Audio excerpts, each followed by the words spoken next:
Prisons across the state are down to bare bones when it comes to staffing, and the state just announced more budget cuts.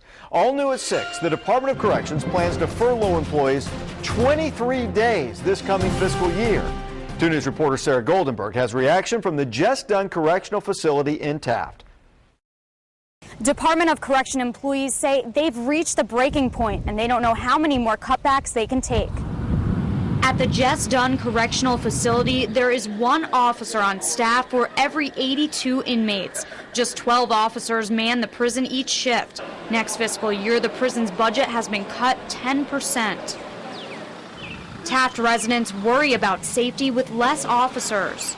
Sooner or later, something will go happen. Department of Corrections employees will take 23 furlough days starting in July, with at least 1 furlough day a month for every employee. Well, it's more or less it doubles the amount of money that's going to be coming out of our checks, actually. Rose Richardson has worked at the prison for more than 10 years. Her husband works here too. It's getting pretty bad, pretty bad.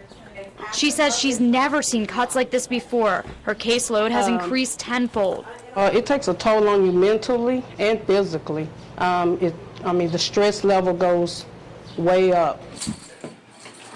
Sergeant Albert Andrews is the acting shift supervisor. He's getting used to working with less.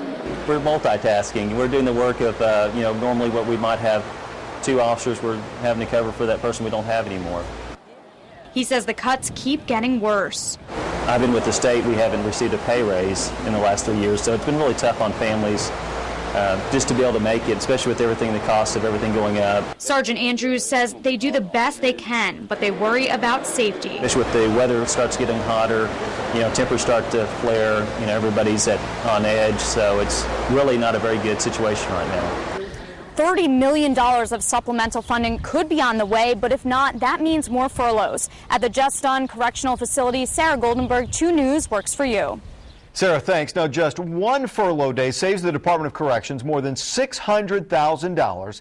Prisons have enacted hiring freezes and closed several training academies.